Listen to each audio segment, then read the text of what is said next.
नमस्कार सभी दोस्तों को, स्वागत है मित्रों आपका राजस्थान यूट्यूब चैनल पर। हम लोग जो बात करेंगे आज वही राजस्थान कला एवं संस्कृति में राजस्थान के साहित्य संबंधित जो क्षेत्रीय बोलियां हैं उनकी हम लोग चर्चा करेंगे। दोस्तों पिछला पार्ट हम लोगों ने देखा था, ये पार्ट हमारा यहाँ तक हो गया था। ये वही मानचित्र बना हुआ है अभी भी आपका, कि मारवाड़ी हम लोग पढ़ चुके थे, ढूंढाड़ी मेवाती अहिरवाटी हमने पढ़ लिया था। यानी मारवाड़ी और मारवाड़ी की क्षेत्रीय बोलियां यानी उपबोलियां, ढूंढाड़ी और ढूंढाड़ी की उपबोलियां, मेवाती और अहिरवाटी ये हम सब कुछ पढ़ चुके थे। इसी पार्ट को आगे बढ़ा रहा हूं। जो स्टूडेंटों ने वे पार्ट नहीं देखा कृपया करके उस पार्ट को देख लें, ठीक है। और देखिए आप लोग, ये पार्ट जो हमारा बाकी है उसका मानचित्र यहां दे रहा हूं आपको, ये रहा। ये पार्ट हमारा बाकी चल रहा है। आप कह सकते हो राजस्थान का दक्षिणी पूर्वी भाग, राजस्थान का दक्षिणी पूर्वी भाग। दोस्तों यहां हम लोग बात करें, इधर इसको थोड़ा बड़ा कर लेता हूं, ये रहा। तो आपको पता है कि यहां हमारे पास डूंगरपुर आता है और इधर हमारे पास बांसवाड़ा आता है, ये रहा। बांसवाड़ा के इधर देखिए हम लोग तो हमारे पास प्रतापगढ़ आता है, ये रहा। इधर जाए तो हमारे पास चित्तौड़गढ़ आएगा, ये रहा।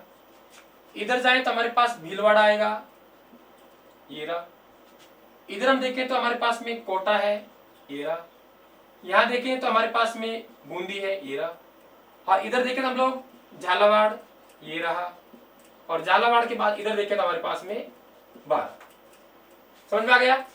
यानी ये राजस्थान का दक्षिणी पूर्वी भाग है जो हमारा बचा हुआ है, उसको बड़ा करके मैंने वहां लिख दिया है, ठीक है ना। देखिए ये जो हमारे पास में कोटा बूंदी बारा झालावाड़ है, इस बेल्ट को हम लोग क्या बोलते हैं? हाड़ौती। क्या बोलते हैं मेरे मित्रों? हाड़ौती। यानी ये जो भाग है इसे हम हाड़ौती कहते हैं। यानी कोटा बूंदी बारा झालावाड़ में जो बोली बोली जाएगी उस बोली का नाम क्या हो गया? हाड़ौती। क्या नाम हो गया? हाड़ौती। ये बोली। देखिए अब आपसे पूछा जाए कि हाड़ौती बोली कहां बोली जाती है, आप बता देंगे सर राजस्थान का दक्षिणी पूर्वी भाग, या आप कह देंगे हाड़ौती का पठार, या आप कह देंगे कोटा संभाग, क्योंकि कोटा बूंदी बारा झालावाड़ कोटा संभाग के अंदर ही आते हैं। अब हम लोग देखें कि ये जो बूंदी जिला है, बूंदी में एक तहसील पड़ती है, उस तहसील का नाम है हिंडोली। और हिंडोली तहसील में एक गांव पड़ता है, उस गांव का नाम है हरना गांव। और इसी गांव में एक बहुत बड़े साहित्यकार का जन्म हुआ, उनका नाम है सूर्यमल मिश्रण। दोस्तों क्या नाम है? सूर्यमल मिश्रण। यानी सूर्यमल मिश्रण हाड़ौती के ही कवि थे। आपसे बात करें बूंदी जिले में हिंडोली तहसील, हिंडोली तहसील में हरना गांव में सूर्यमल मिश्रण का जन्म हुआ था। इनके पिता का नाम दोस्तों चंडीदान था। चंडीदान खुद साहित्यकार थे और चंडीदान के घर में ही 1815 ईस्वी में सूर्यमल मिश्रण का क्या हुआ? जन्म हुआ। दोस्तों कब? 1815 ईस्वी में सूर्यमल मिश्रण का जन्म हुआ। कहां हुआ? बूंदी जिले की हिंडोली तहसील के हरना गांव में। कब? 1815 में। किसके घर में? चंडीदान के घर में। जन्म किसका हुआ? सूर्यमल मिश्रण का। अब सीधी सी बात है, मैं आपसे सीधा सीधा कह दूं कि सूर्यमल मिश्रण का जन्म हाड़ौती में हुआ है। और मैंने आपको पहले बताया था कि राजस्थान का जो पूर्वी बेल्ट है, पूर्वी बेल्ट, वहां पिंगल शैली का प्रभाव रहा है। तो इनकी जो रचनाएं हैं उन पर पिंगल शैली का प्रभाव रहा है। देखिए सबसे इंपॉर्टेंट रचना इनकी आती है वंश भास्कर।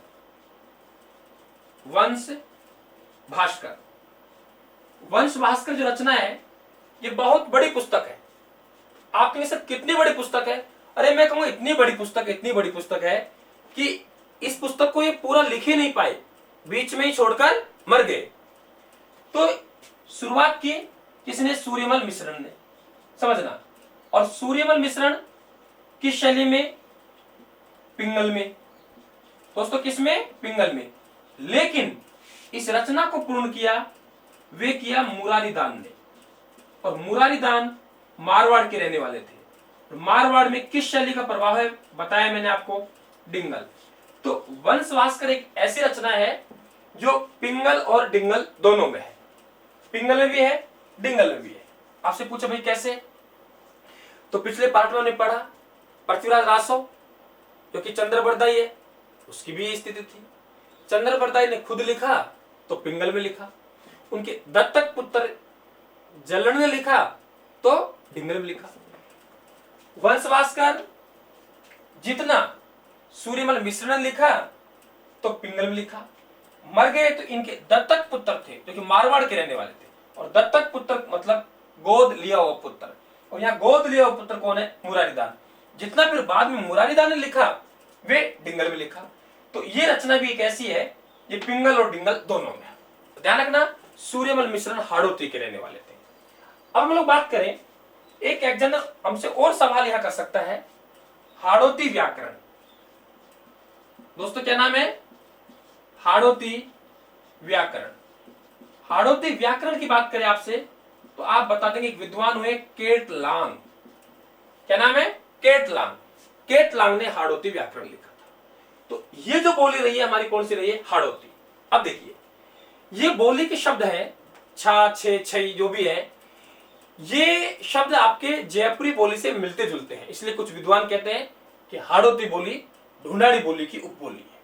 ठीक है ना? अब देखिए इसका मतलब ये बेल्ट हमारा हाड़ौती वाला हो गया यो। अब दोस्तों ध्यान से सुनना मेरी बात को।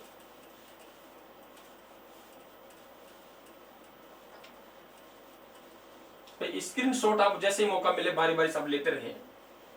देखिए यहां हमें एक बोली और डालनी पड़ेगी यहां इधर, और उस बोली का नाम है मालवी। दोस्तों क्या नाम है? मालवी। ये यहां मालवी हम लोग बोलेंगे, तो यहां भी मैं लिख देता हूं मालवी, ये लिख दिया। मालवी बोली के दो भेद हैं, एक इधर यहां हमारे पास में निमाड़ी बोली है, समझाऊंगा अभी, और इधर हमारे पास में रागड़ी बोली है। यानी हमारे पास एक बोली आ गई, उसका नाम क्या है? मालवी।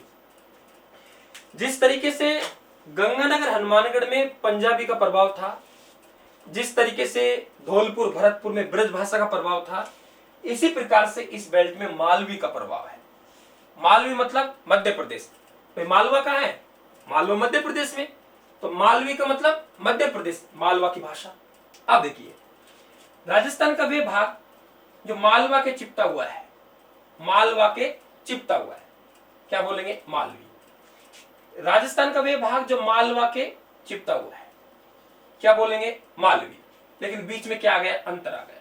तो बीच में अंतर आ गया तो हमें मालवी के दो भेद करने पड़े। मालवी के कितने भेद करने पड़े? दो भेद।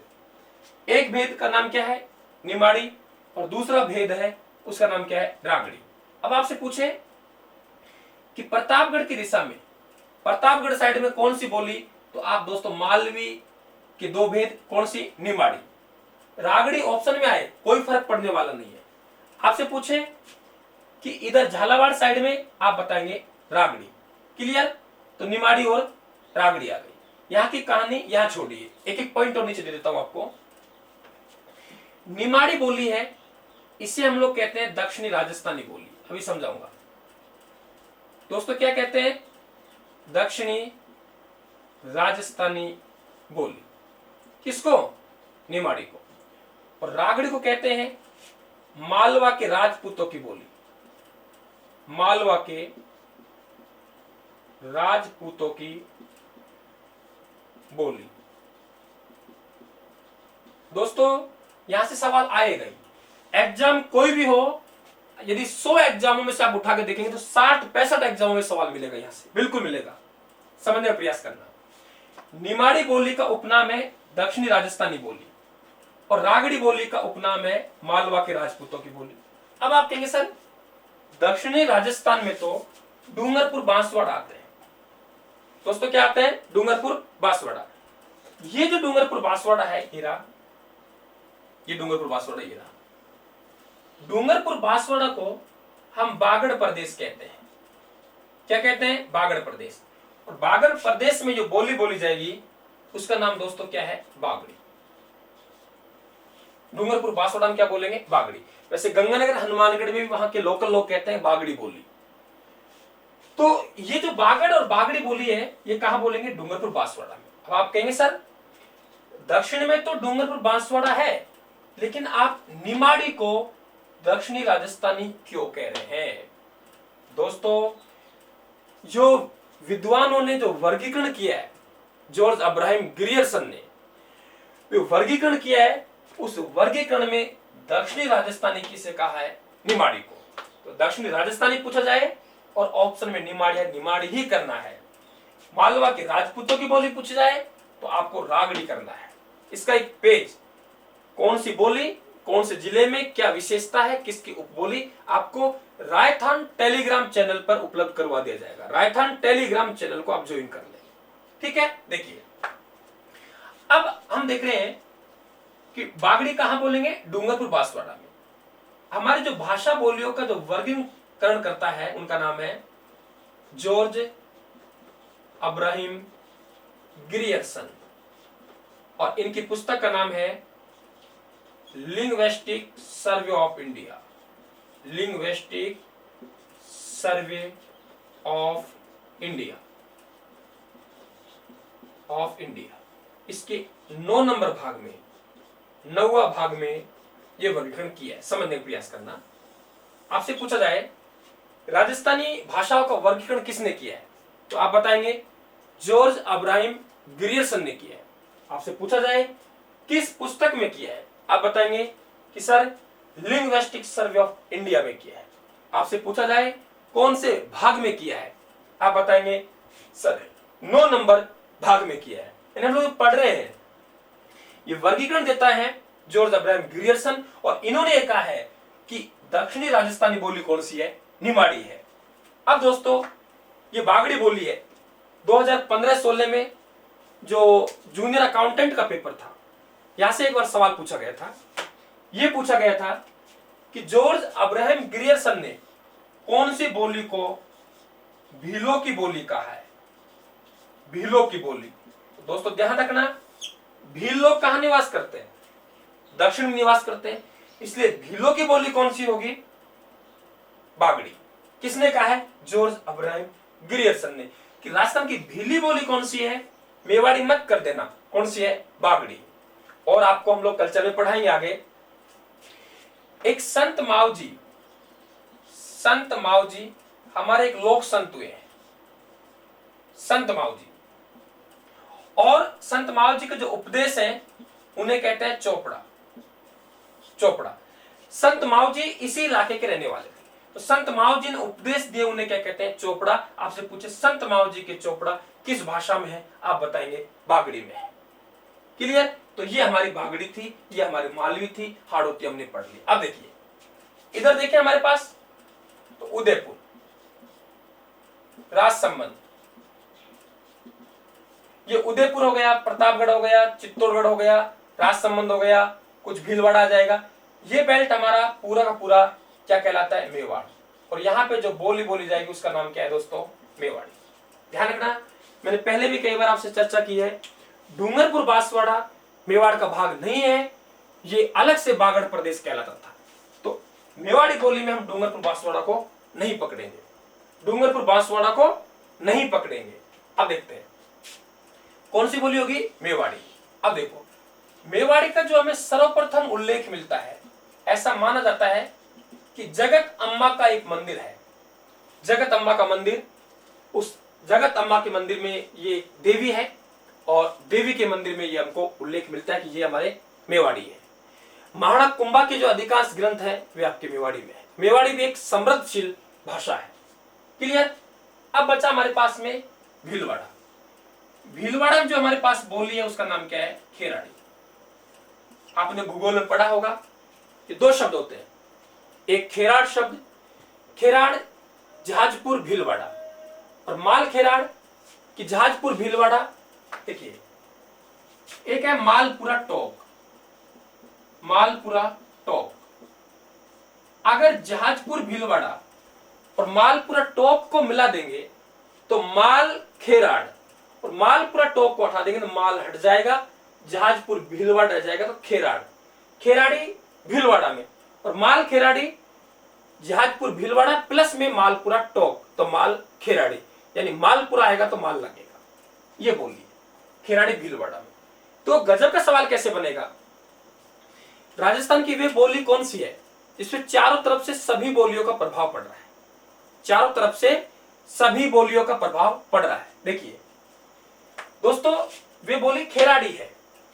खेराड़ी में नीचे से मालवी का प्रभाव, इधर से हाड़ौती का, इधर से ढूंढाड़ी का, इधर से मारवाड़ी का, इधर से मेवाड़ी का। तो ये बोली कौन सी है? खेराड़ी। तो दोस्तों पूरे राजस्थान को हम लोगों ने 2 पार्ट में कवर किया है। प्रत्येक जिले की बोली देखने का हमने प्रयास किया है। आप समझ लेना, प्रैक्टिस कर लेना, कॉलम बॉक्स बना लेना, बोली का नाम, किसकी उपबोली है, कहां बोली जाती है, इसका पीडीएफ रायथान पर मिल जाएगा, टेलीग्राम पर। अब एक पार्ट मैं आपको और दूंगा इसी भाषा बोलियों का। उसमें ये देखेंगे राजस्थान के साहित्य की दृष्टि से जो पहली रचनाएं हैं वे कौन कौन सी हैं, वे रचनाओं में क्या अंतर है, वे रचनाएं किसने लिखी हैं। तो ये बात हम लोग और करेंगे। राजस्थान के साहित्यकार मैं पहले बता चुका हूं, 1.5-2 महीने पहले हम लोगों ने वीडियो डाल चुके हैं। राजस्थान की इतिहास वाली प्लेलिस्ट में जाके वहां से साहित्यकार फर्स्ट सेकंड देख लेना, फिर आपका भाषा बोलियों का टॉपिक कंप्लीट हो जाएगा। ठीक है दोस्तों, चैनल को सब्सक्राइब करें जो बच्चे नए हैं, ज्यादा से ज्यादा चैनल को शेयर करें, आप लोग अपने सभी भाई बहनों तक पहुंचाएं। अगले फिर पार्ट में मिलेंगे जिसमें राजस्थान की प्रमुख जो पुस्तक है जिनका स्थान पहला है उन पे मैं चर्चा करूंगा। तब तक के लिए आपको नमस्कार साहब, राम राम, जय हिंद।